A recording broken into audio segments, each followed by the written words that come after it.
guys, abanonye moroke za rais eyemu ku moroka zojjo gula rais milioni mukaaga musanvu Eurasians, but it drinks fuel like it was sent to drink it.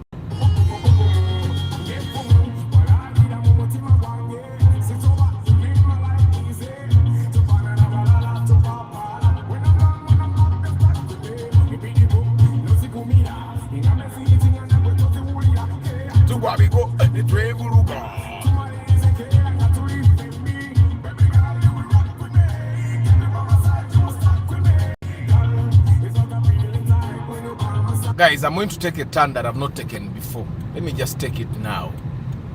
Please baduka kungululen. Sikilanga yuko. Let me see where it leads us.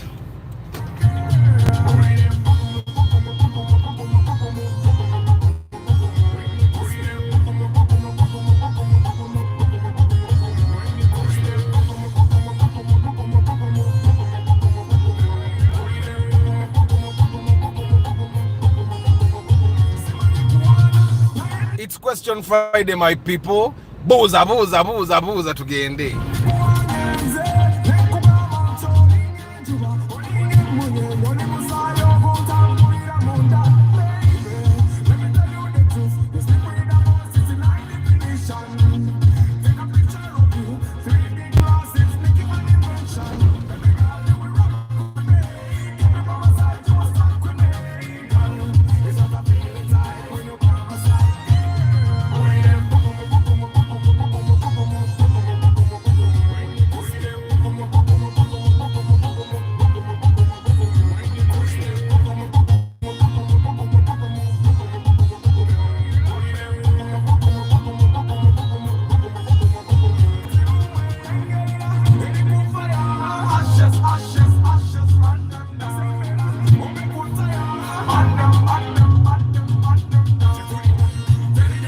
Bana inange nambula wa guy kati tuli Buziga on the right is Buziga Islamic Theological College.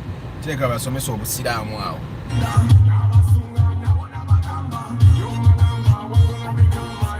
So we ban them now.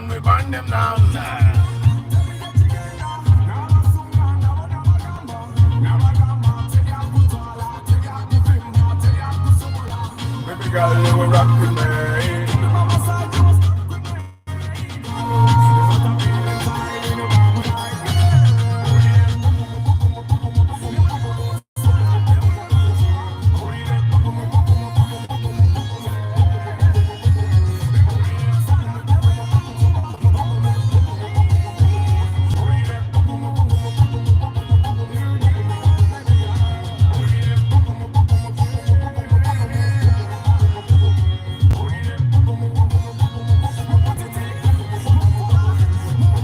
In the actual bunga kati wano bunga. But good morning, my people. It's Question Friday. Ask the questions today. My question is, why do we stop fighting when we should continue fighting? Like, why do we just stop all of a sudden? And it's not about fights only. It's about relationships. It's about business. It's about reading. It's about advancing careers. Why do we stop when we should ideally be continuing to fight? Why do we stop? And why did you stop? I find that we as especially as Africans, we give up very fast, and then we leave it all to God. Omuntu asobola okulekera okukola agamba mukama yamanyi. That's why we actually have the omutonzi yasalawo statement. You get like nebo onokola otya omutonzi yasalawo, nebo onosoma otya omutonzi yasalawo, nebo onokola otya omutonzi yasalawo. I'm one person that doesn't believe that. I'm one person that doesn't believe that omutonzi yakujjako amaanyi gonna yasalawo just I don't believe that he dictates. Kati luiwe twaviridde yawe moroka ezo weziviira yawo wansi awo akakuba ako wavudde eyo primo ya maroon. Well, that's where we normally come out from. So we have used the other road. Yeah, but today's Question Friday, my question is, Wachi, you guys give up? Why do we, all of us, why do we give up when we should ideally continue fighting. Yeah? Why? Munange Arthur nafuna Vitco 9 million from a car owner. We paid Abanja 1 million. It's in good condition. A few things to be repaired like bull shocks, refilling AC. I owe you or you owe me? It's you who owes me KFC.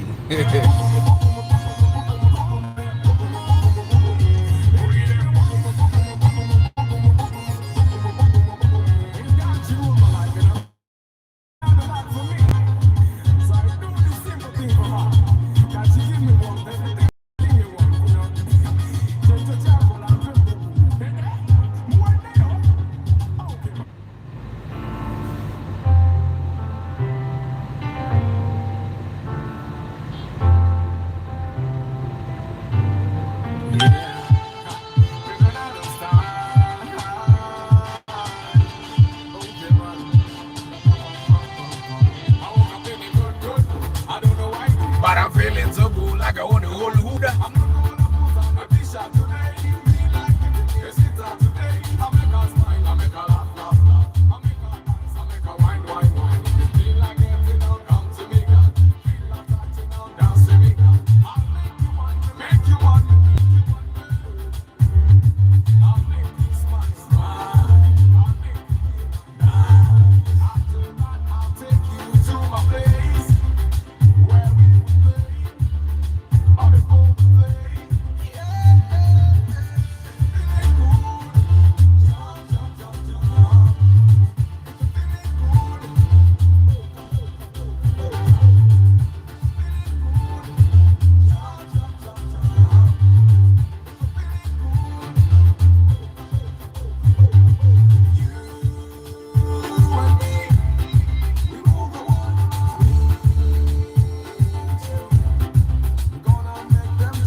Nasenguse ematuga mvudde matugga leero kumacha faba mutusula tutambula mvudde matugga today morning buli nakumva matugga nkeera neve matugga atoluggulo nenzirayo okukowa kowe kuli naye katulabe how we manage sinasenguka sinaba kusenguka but today is question Friday guys.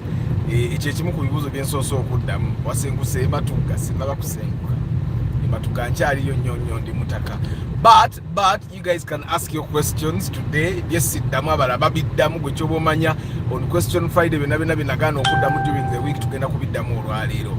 But I hope you guys are doing well. Mukama abakuumye, oli mulamu bulungi, toyina wakuluma. Manyi ekyo nakyo kintu kikulu kuba toyina wakuluma. Tewa tulege tuyite wano musaleo tulina seconds 2 tumaleyo tuyite wano kale tuyise wano wanyumidde eggulo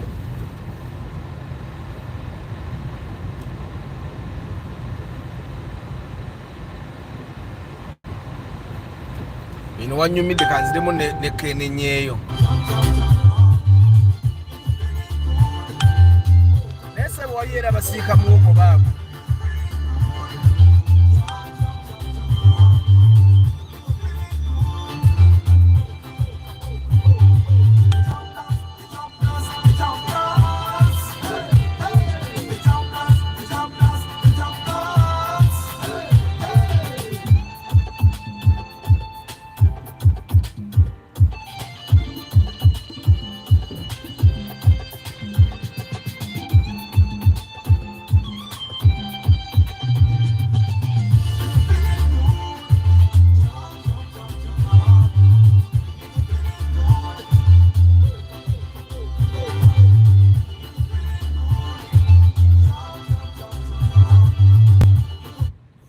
twayambukidde wano katugende ne bano ekkubo lyawo lyabadde fu katumaleyo wano. But today is question Friday.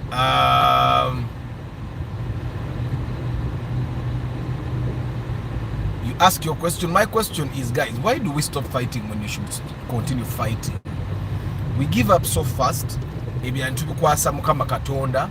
You've seen even when people fall sick, never gamble why tukoze ko kyetusobola katukikwase mukama katonda, when we all know God gave us the brains to continue fighting, gave us the power and the energy to continue fighting.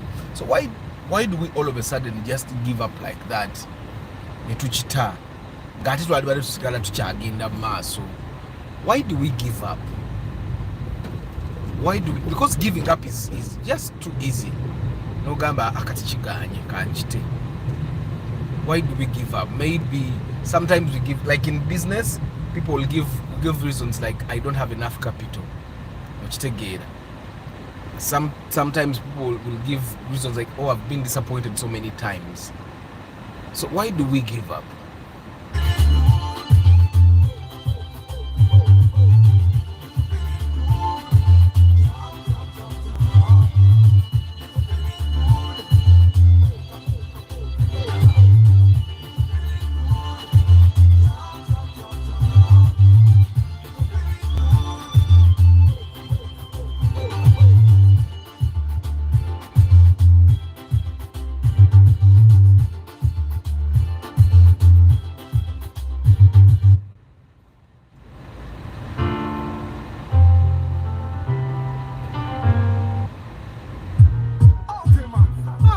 I used to use this route as well. Never nange mbe you say edda. Nakoma okujja mukana akakubo in 2000 around 2018. Yeah, I last chikomera chicho manyi. Chikomera manyi okirabye. Chikomera manyi ate bacha kiriko bacha kissa. Naye amayinja ako kali esente bannange. Amayinja kali esente.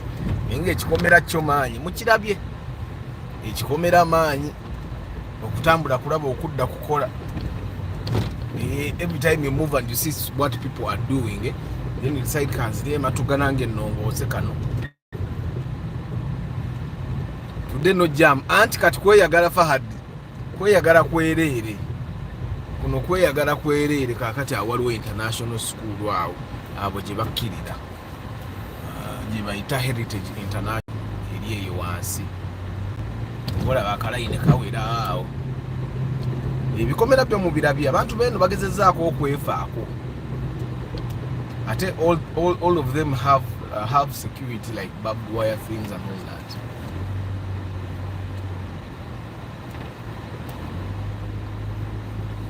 Leero mbadde mpuliriza ennyimba za Misa Kisemakula ziri bbiri zenjagala ennyo. Mulimu emirembe engalo. So if you have not listened to that song, guys, go and listen to it. It kind of reminds you that Sigwa Sose. It's now when we say it like that, it feels like, oh, now abantu bashitugamba normally it might feel like abantu abo tebanjagala bwagazi, but in Misa's song it achogerako lightly and in a way you also learn. Then there is another song that I like from him that is called Embera Bwechuka. And then I've also been listening to Tanya Stephen's song called Do You Still Care? And Do You Still Care is a song that speaks to us as a generation. Yeah, we are in a generation that a generation where we discriminate against the people that don't look like us, don't speak like us, that don't have as much money as we have, that don't live in the places we live, that don't take their kids to the schools where we take our kids, that don't eat the food we eat, that don't have the color we have on our skin, the people that don't dress the way we dress, that don't hold the same phones, yeah, that don't drive the same cars. And it gives us perspective. But I think you guys should listen to it. So sometimes I've Mbadenga with Mama Aban and I had to explain like literally everything to her. and why I think that song is very important to us.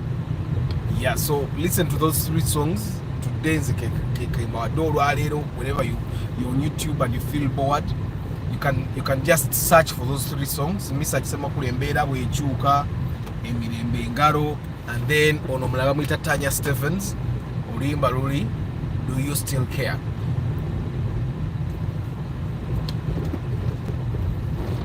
Antonio agamba most times, okay, I'm thinking this started from somewhere else. Most times the longer we keep holding, the more damages we incur. So so most times it's better to give up to save yourself. Like when you're doing what, Antonio? Like for example, what example would you give? What example would you give where it's better for us to give up? So sometimes I find that you see the analogy that we only live once is too valid. It's true that you're going to have only one life, yeah, and this one life that you're going to have, this one life you're going to have has to mean something to you. Has to mean something to you. So there must be things that you will not just give up because they literally make your life worth something. Like if you died like tomorrow, you would say, okay, at least I did that. Which take it, at least I was worth that. At least my life meant this to these people. My life meant this to this group of guys, or my life meant this to this society. You get no banga toitamu kuyisi mu dunia. So which example could you give us, Antonio? When avuganga ubazya zikyatojanga ne tutswamire eno. Twaswamiranga yo nno. Nundi miyitirivu. Twaswamiranga ye mirundi miyitirivu. Yeah, so guys, it's question Friday. Ebibuzo byonna byembadde mubuuza byonna mwira bibuuza lwa leero, si lwakuna, si lwakusatu, si lwa mukaaga. They're supposed to be today. Today is the day that you ask your questions, and if I don't answer, someone definitely always answer. Abantu abali nobody very knowledgeable, so don't feel like if you asked your questions, you will not get the answers. She don't want me. She don't want me, but I tell her. Yes, I tell her. I should nimbo ninza. I should nimbo ninza. I should nimbo ninza. I should nimbo ninza. Girl, you're my number one. I tell you that, but you don't care. You don't give a damn. Man,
say, I need you. But you do what you do every day, and rock my world, it goes around, Around and round. I love you so, I need you so, I never leave you so. Girl, I tell you this every day, every night. That I really feel you, I can't deny. Give us a chance, you and I, you and I, you and I. Give us a chance, you and I, you and I, you and I. Between steel and tubes, Bati and Uganda Bati, which one can you recommend?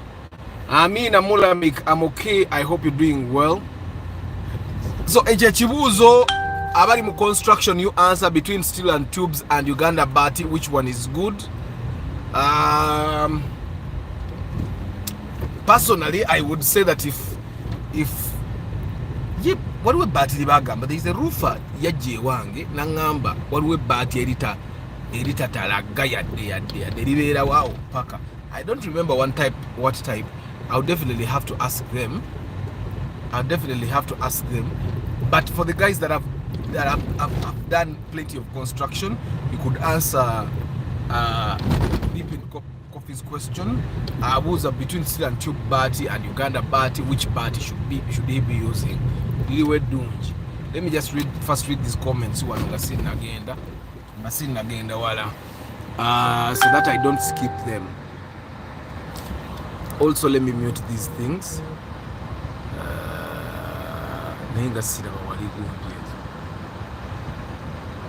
Okay.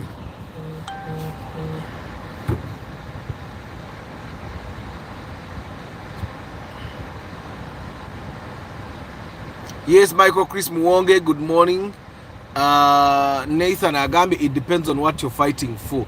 The government in Ajivako Sijina Kobuzibu. Chris Da Vinci Agambe, I recommend Uganda Bati and roofings. Most times, okay. Taxpayers' money. Stallone BK, I will never give up in my life. My name is starch and its definition is food substance, which is sticky. That's why I must stick to something and finish it. Starch events is my joy and I will glue on it. After, give us the plug for getting cheap air filters. Cheap air filters, ate ba makanika ngenda kubamba jeko emirimu gyabwe. Mwe makanika sente. Gwe kyobo manya plug air cleaner yalibadde ya mitwalo 3. Good morning, Arthur Naye is buying a second-hand car of 10 million, and with time you buy it, shocks, battery, and some other things with time. Is that a loss? No, it's not. It depends on what car you're buying at 10 million. If you buy it at 10 million, you have made a loss even at buying just. Which how much would the master cylinder of its cost? After I feel bored and no progress, doing a job for a long time in one place. That's why I can't be there for long. But I don't give up. No, that's not giving up. If you go get another job, then that's you changing position. You're not giving up. Is there a car wrapping service in Kampala? I see that there is no person that specializes in that, but there are guys that do that. In some businesses, waliwo business job eramu ne kiganira ddala ng'ekulya buli ssente ekituufu Antonio Kasenge, what car will you buy when it's old? You'll do repair, so buy it, it won't cost you much money. Kagofu mukalabi.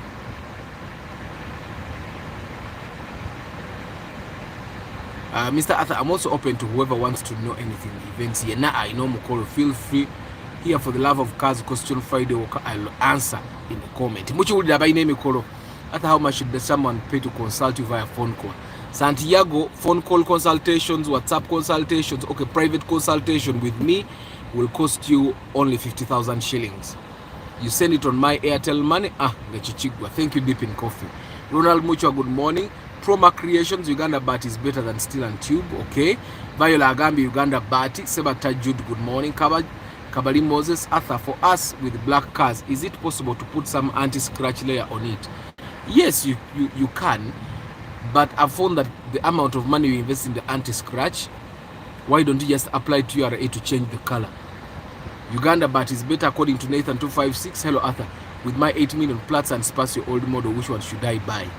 it's not about which one you should buy, it's about what is available. Majority of the time it will disperse your old model, but if available, the Platts will do you better. Uganda Bat is the best in Uganda. It's even better than roofing. JK nasuze bulungi ne bano basuze bulungi pozigwe. Sometimes it's because of the bitter experience from the past that we choose to let it go. Nathan, you say that Subaru is slightly more expensive to maintain than the Toyota. My question is a rough estimate of how much more would a Subaru costing. Ngenda kuchiddamu ekyo. Master cylinder is 150 according to Nicholas. Ate ye naye avuga Vitz. Ntale Samuel, good morning Master Director, Master Academy. Mola make my point of view on why we give up due to the sinking boat theory. As in water infiltrates the boat, thus sinking. Negative energy infiltrates in our mind. That's what I think. Oh, Musema Saddam, good morning. Still on tube might be cheaper, but I recommend Uganda Bati. That's Antonio. Arthur, good morning. What causes a car to vibrate? Look at your bushes, look at your mountings, and then also look at your exhaust pipe. The exhaust pipe heating on the body might also cause the car to vibrate. Nze seva se lwaki teweeba se jeke wasuzo otetenkanya Kasenge Amos naye Arthur, let them know I work on all welding fabrication issues and shit. Uganda Bat is the best. Muchiwulidde Arthur, what is panel beating? Panel beating is when they beat the panels. Arthur, good morning. Is using Safecar for rideshare app okay? Yeah, it is. But like I said, Safecar and Uber literally the same. They are not as profitable as they used to be in the past. Which take it. So anyway, ani chibuzo chichemba ngendo kuddamu wali kyengambe ngenda kukiddamu before the master cylinder Subaru. So guys, I normally tell you Subaru is slightly more expensive than Toyota. If a Toyota air cleaner costs you 30,000, the Subaru air cleaner might cost you 60 to 70.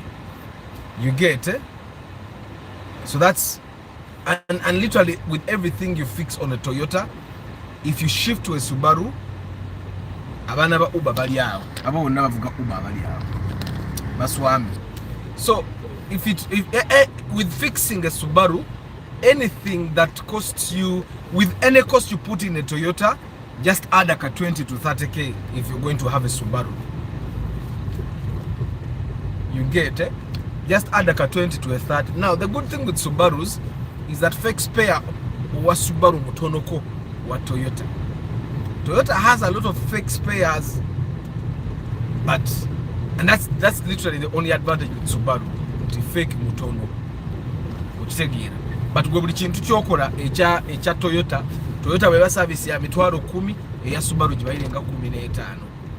Uchitegera. So bigenda birinnya mu ebityo. Uchitegera munonga.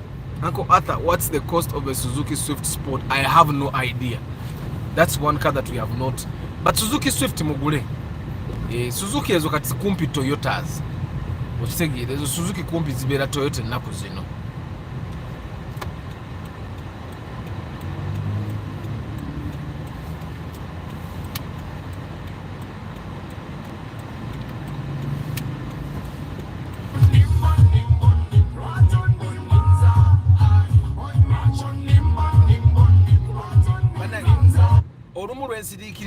I'm still trying to get it into me that nkera nenvuga nenve matuga nenvuga paka uptown ya Kampala then nenkomawo ogenda ku mulimu.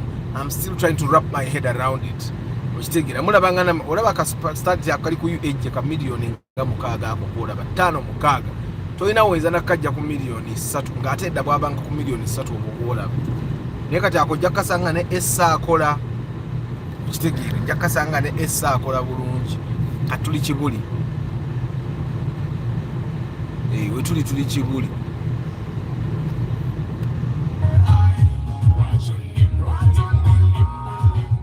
But again, it's Question Friday, guys. Ask your questions, and my question is, why do we give up? And when should you not be giving up? I've given up a number of times. I had a band, music band, a live band, a live band. We had drums and guitars and keyboards and a sound system, and I gave that up. Why I gave up is because at that time I had been introduced to the break-even analysis. Abantu wa mathematics mubimanyi. I had been introduced to the break-even analysis, and I was using that tool to see how profitable or when the business would get profitable, and I literally use that tool in most of the things that I do. For the love of kazi I use that tool a lot to gauge the worthiness of any venture. And that's how I gave up the band. That's how I gave up the Bajita cottage industry that I had. And most of the things that I've given up, it's because I did the break-even analysis and it did not make sense to me. So when do you not choose to not give up? Me, I find that my business, it's purely math. It should not be that I'm stressed or what. My business, it's math. Math either gets me to give up or to keep going. But in other things, we better relationship. Then the relationship when we better math. Yeah, na relationship zo nazo na better math ya kolachi. Math ya kulagirira checho kola. If you believe that math can actually make sense. Like if 1 + 1 = 2, then 3 + 3 should be 6. In cases where you're gauging, is this worth my time or should I just be giving up?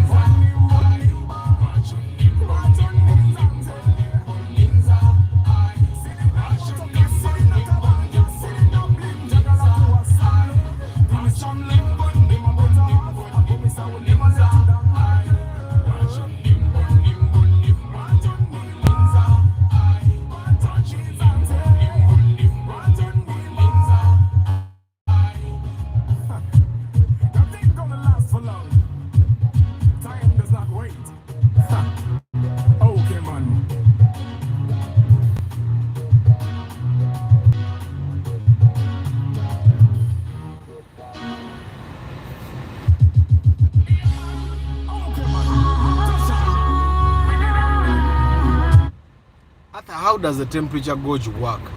Blue color, red color, explain more. Nathan, kati nemoro kempia ati zote zina temperature gauge.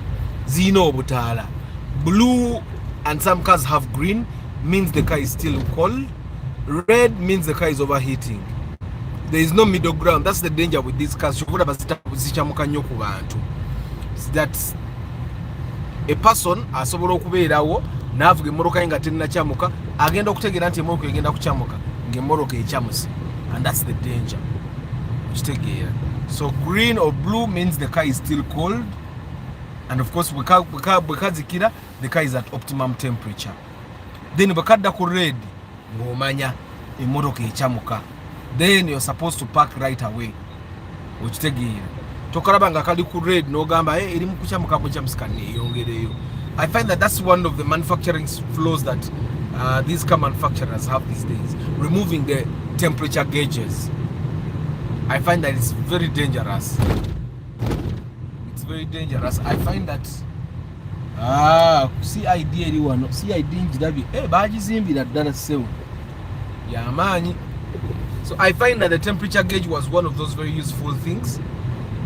It was very useful naye munnange basalawo batteremu obutala, probably to save money, or probably they thought that the technology they made, the one for detecting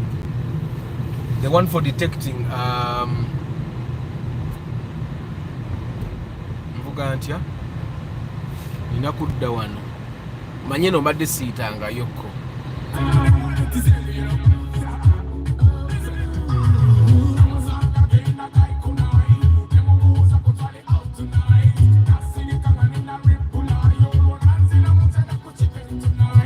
Appetite, satisfy, girl, give me a chance, I'll blow your mind.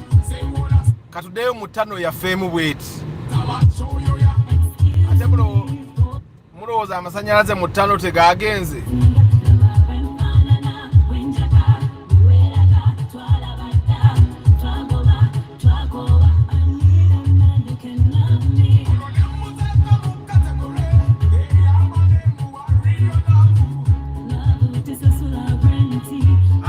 Tegura na benzi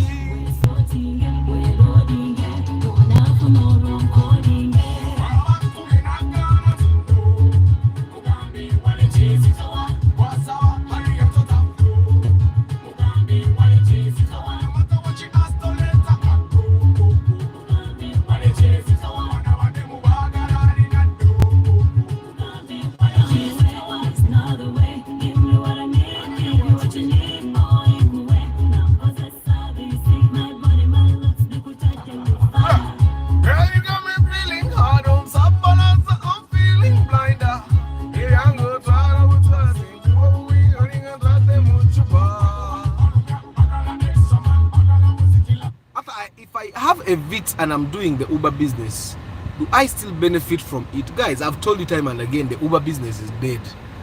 The ride share business is dead. I have a friend of mine, I told him gatanaji yengira yenga avugana moroka iye yamala nabiva kunaga Arthur, I regret starting that thing. I regret starting it. Nainga namugamba era nagamba Arthur, you told me nainga sikuwuliriza. If you have money, try other things. For the guys that have not yet bought cars, for the guys that have bought cars for the same, you can go ahead and buy. But if you have not bought cars for the same, please don't buy a car for Uber. At that time, you had a band.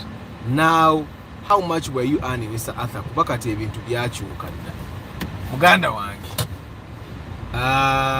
Ekintu kiri kimu gwe kyoba omanya starch. Ebintu byakyuka naye teri muntu alina bandi agibeera mu myaka giwera 3. That's a fact. I remember at that time twalina bandi ezaali ez'amaanyi zawuka. Ndala baali bagiyita batya. Abavubuka abasinga baakubanga mu bandi ezo, they got married to white women. Nebagenda tebaliimu mu ggwanga. Most of them, some of the best players in live band music players I know. Compare for me Paso City and Fielder, which is a better car. When you look at how much you have to buy the cars, I would choose the Paso City because it saves money and the car is a car. But most people prefer the Fielder. And fuel consumption wise, if you're buying 2008 to 2010, the Paso City will give you better consumption. It will give you better consumption, but most people will choose the Fielder regardless of what you say.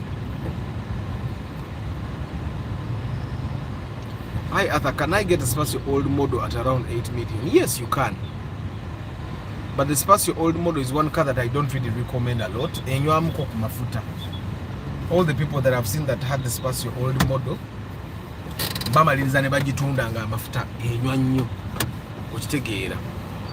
so Spacio old model, I don't really recommend her. Really, mathematics in relationships are too jagenda to be taken.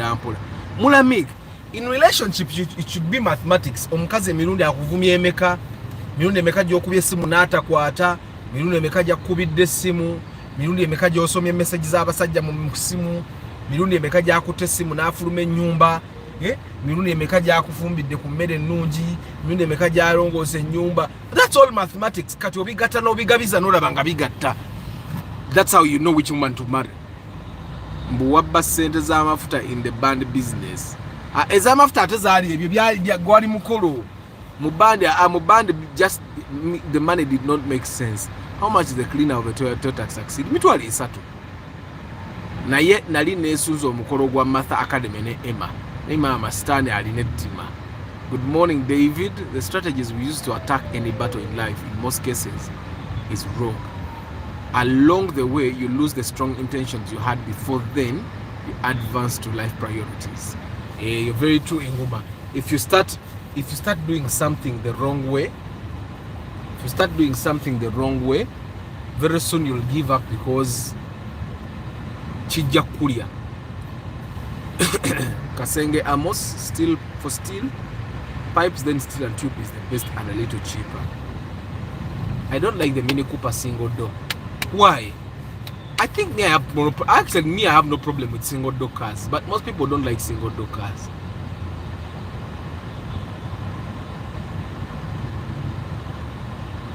So panel beating, guys, panel beating is the process that these guys use to fix your body, your car's body, the body of your car.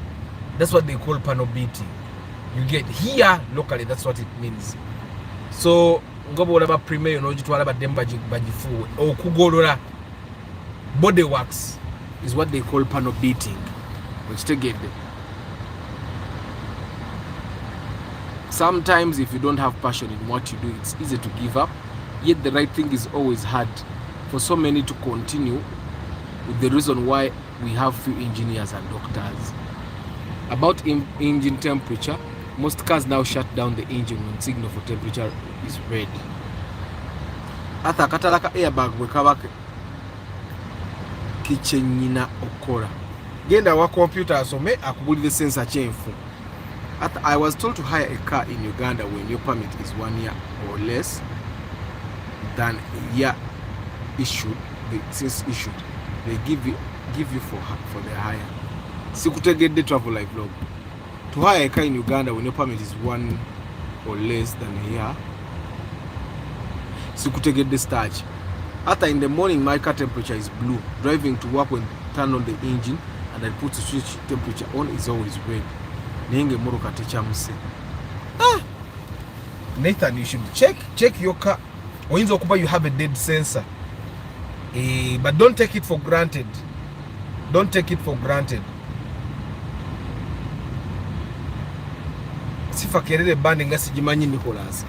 How much would you buy the Vitz Yaris UFV? It depends on the condition. It's not about the number plate.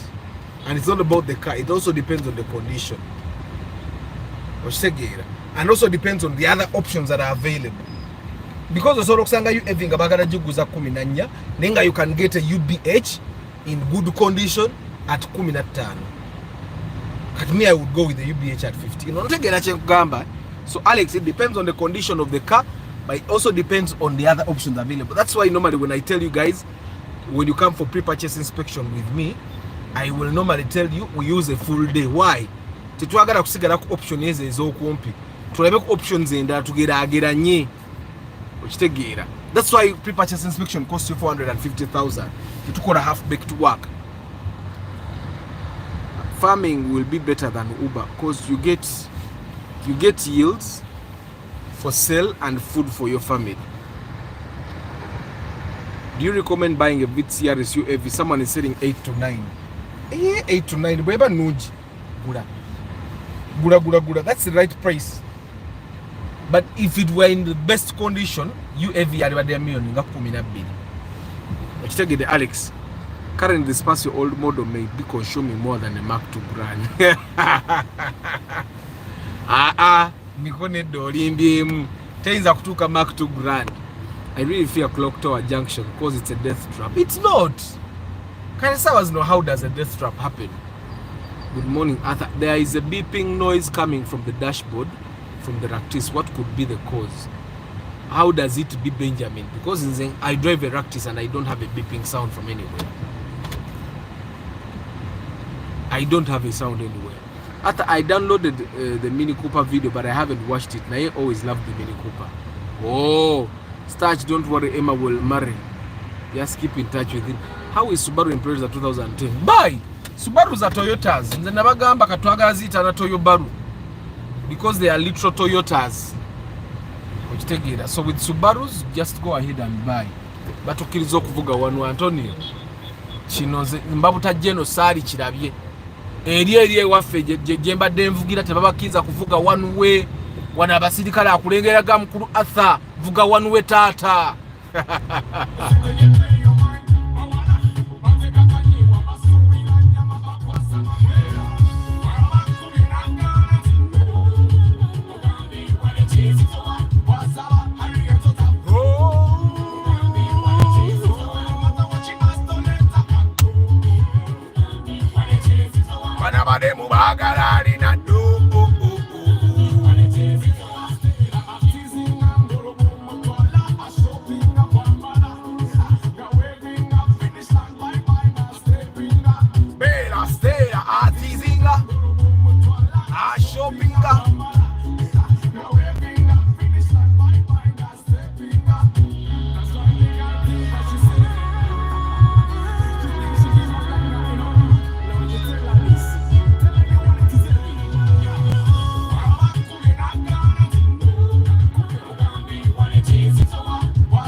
Benjamin agamba it beeps for 30 seconds, but when driving the beeping stops. Have you put CP Benjamin? Because the one beep that I know that that is in this practice is when you don't have your seatbelt on.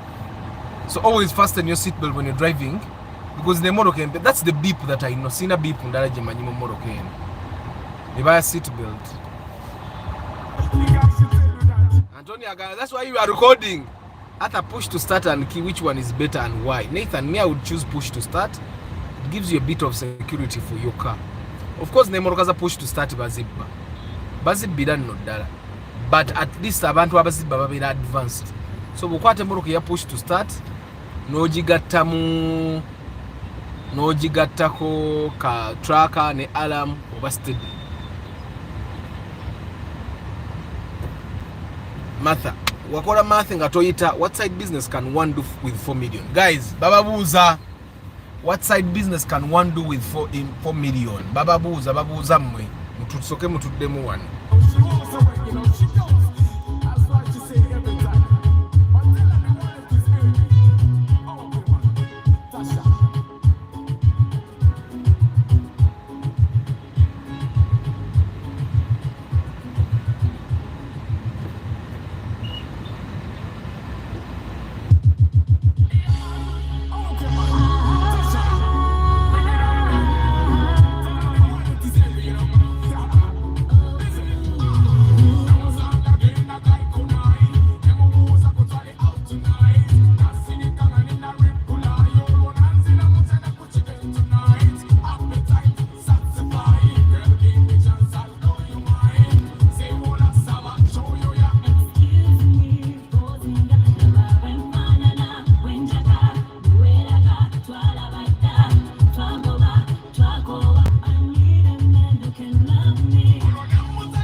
Pre-purchase inspection. If you're going to buy a car and you want to get a good car, you need help getting a good car, I'm your man. I come with a mechanic and we make sure that you get the best out of your money.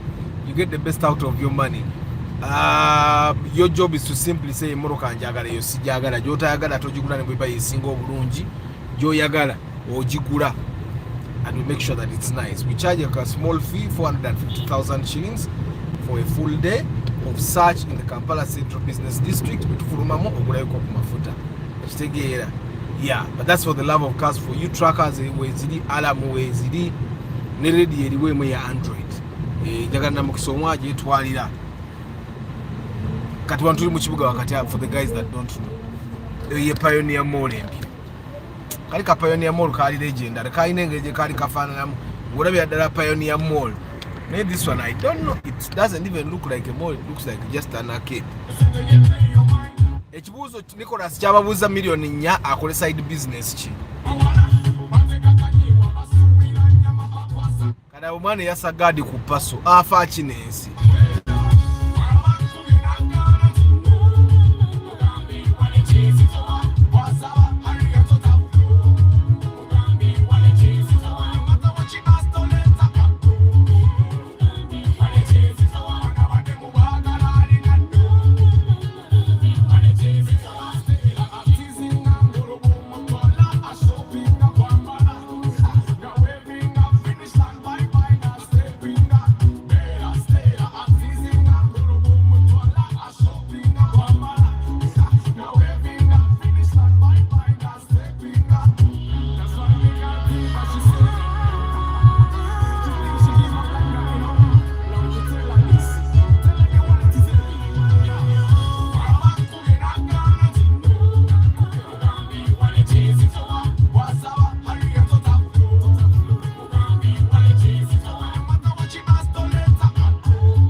mukusala mungenda wandege I have to run an errand fabamu banaida okera Uganda wano kati errand eri mazozira kati ngenda kulanika ku errand ezomuwandege nazo nzimali ngende nalingeko ezewalala then oluvanyuma ngenda ate nkola emirimu gy'abakama bange ku office. But I hope you guys are doing well on Friday. Ebibuzo byobuziza ani gwe tutazzeemu banatera okusubula tubiza eddakiika nga musanvu wentuuka wali eri wengenda okuparkinga. I'll read the last few comments and then I'll say bye bye to you.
Question Friday guys. Nicholas yababuuza millioni nyakole mu side business chi Jaiseka jagambye teka mu treasury bonds.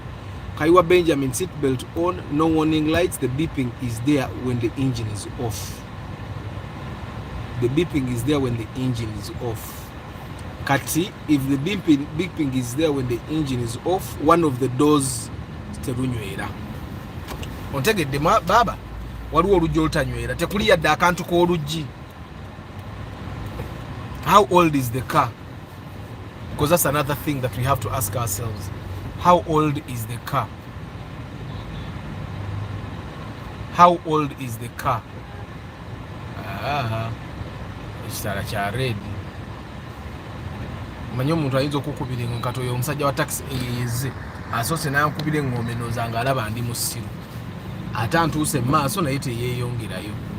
Kitala kya red. So Benjamin, how old is the car? What do you say? How old is the car? Emotoka eyo bwebanga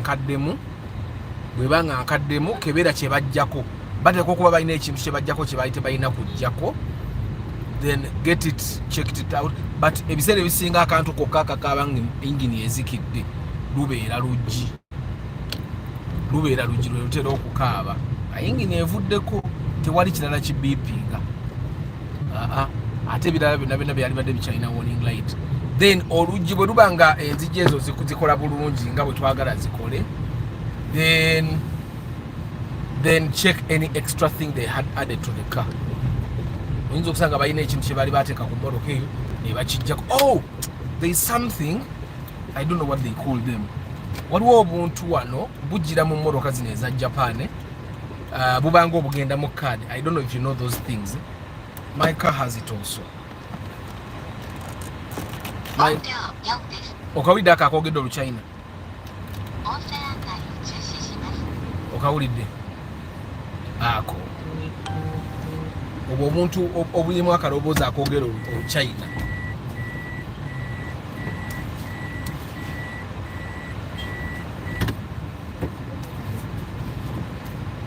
Obwo obuntu bwe butera okukaaba ako. Ngate kachaya. That one. Ojja kalaba some cars kali wano wansi bwe wati wano ku dashboard, with some cars kali wano in the compartment obulingo obugenda mu card. Kasobola nako okubiipinga.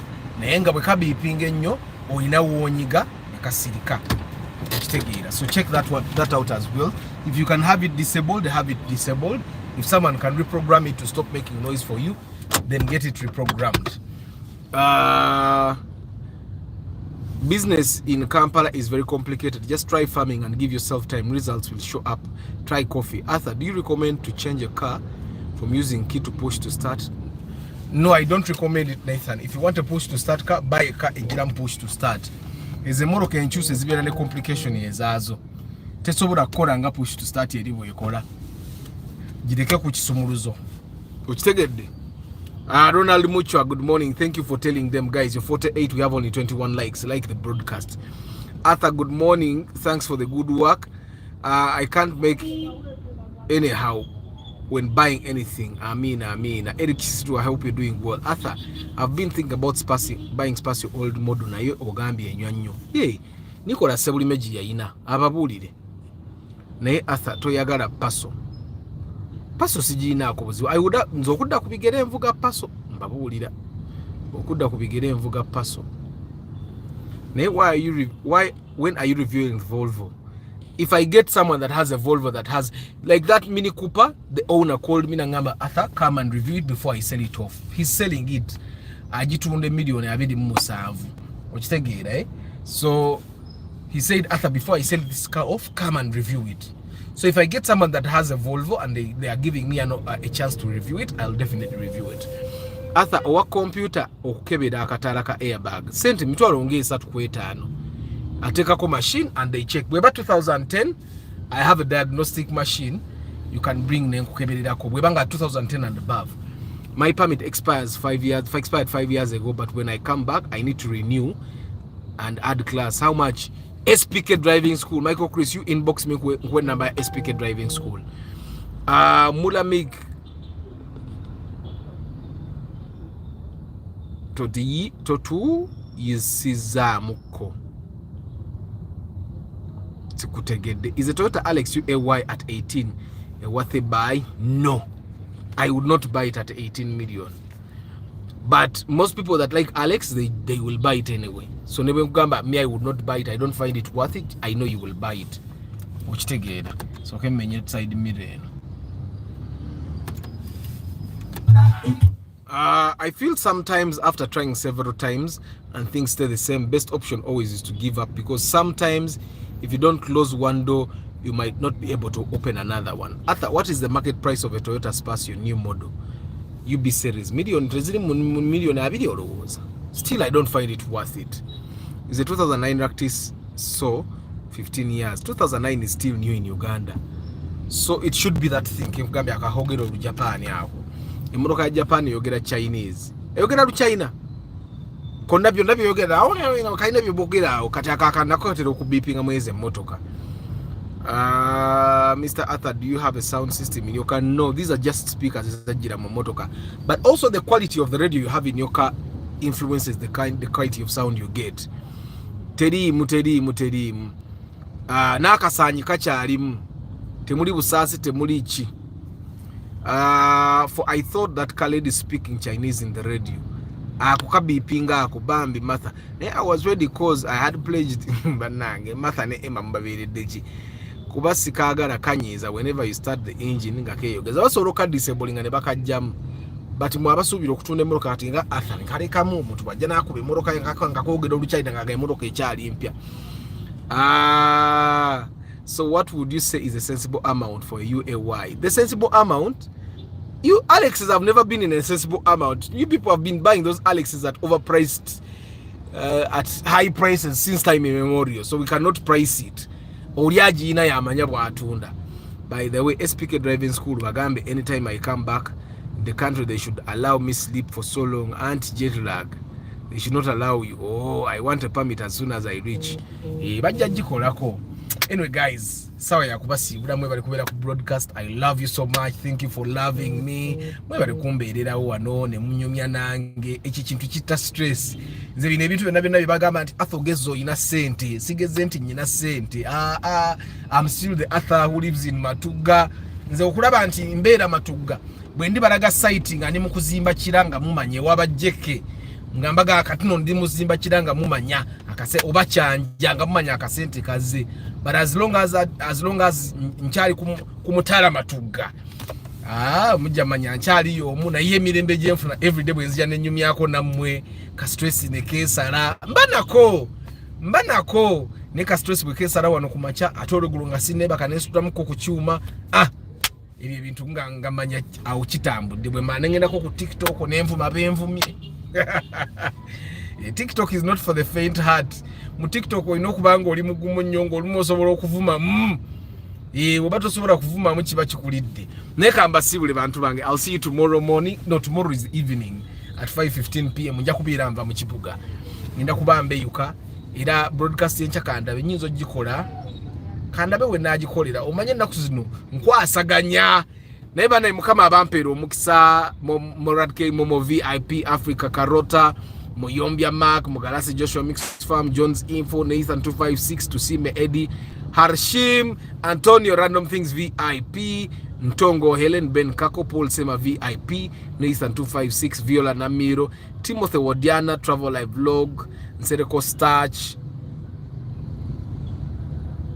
Asire Nathan Vinny Cat Chris Da Vinci Jimmy Semugabi Deep in Coffee Tumuhimbise Ivan Jr. Eguma David Vinny Cats Mukwaya Richard Mulamik Michael Chris Muwonge Fahad Lubuka Chris Da Vinci Stallone BK Kabali Moses Mubiru Abdurrahman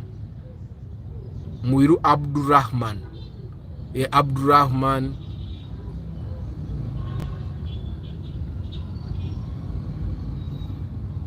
Onachimanya nti ja parking bagenda mujja ko parking fees yalize mabega wange najja wa malala. Travel Live Vlog Deep in Coffee Santiago Davis Ronald Muchwa VIP Proma Creations Seba Tajud JK Ntale Samuel Master Director Master Academy na Mamukono Ntale Samuel Nicholas Sebulime Muse Masadam Eric Chisitu Kasenge Amos Edgar Lambert na kwagala sawa meka Umar Serunjoji Mulamik Eguma David Kasuti Alex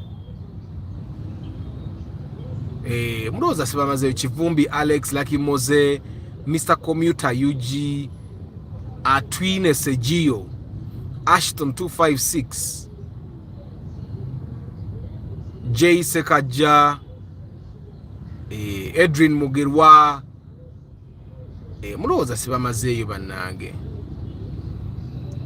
ndabikanga abamaze nenga mwe bali kubera ku broadcast Eric Harrison Muhindo bade sigenda kudamu Harrison agambye good morning Mr. Arthur is the 2006 Ractis 1.5cc on U80 worth 12 million. It's not worth 12 million, but if 12 million is all you have, then you have no choice but to buy it. I don't know if you guys get what I'm saying. Sometimes the cars we buy are not worth the money we buy them, but we buy them because that's all the money we have. So the Ractis 2006, which is on U80, is not worth 12 million. But if you only have 12 million and you have looked for cars at 12 million, nezikubula nga U80 yo nunji according to you, you have to buy the U80. I don't know if you get what I'm saying. Atha mbanzi jao kusomero sawa meka kumacha sawa satu bana can 35 million construct a 2-bedroom house of yes, but it won't be complete. Bobo yagala standard ngo yagala ebintu birungi because anti wogamba 2-bedroom house ebera mu 2 bedrooms ebera mu bedroom bidi ebera ko dining ebera ko bathroom. I'm assuming every bedroom ugenda jiwa bathroom eyayo, then ebereko sibi ebyo 2 bedrooms 2 bathrooms kitchen and then the sitting room. Osobola ente jja kugwa nzikimanye the 2-bedroom house eyinza okugwera nga iweddi ebye kizungu eyinza okugwera mu million dozanga 8 nze mukulaba okwange nga nto gizimbide septic tanka okitegeera kinaana ng'ewedde nga buli kimu ina ne water reserve otaddemu n'amasannyalaze nga kinaana. Deep in Coffee agambe naye azimba amatuga Ssemuto Arthur sebo okuvuma. Sereko starch bangamba ku TikTok onvuma buvumi. Kati nange bwe mba ngenzeyo ngamba ngenda ku TikTok n'envuma muko Mulamika Amina Senkindu John Kawagama Enoch akasanyize catalytic converter in the car. It is used to change the harmful compounds from the engine emissions into safe gases. Thank you. Deep in Coffee 60 million can build that house. Neteba standard ijja kugweranga mu kinaana. Bwebera standard. Kale guys, I wish you a very lovely day. I'll see you tomorrow. Kambeko byenkwasaganya wano ate mukama ateremu omukisa namwe abaterimu omukisa. Enkyasa 10 mu dakika 15 tuli fena. Ciao.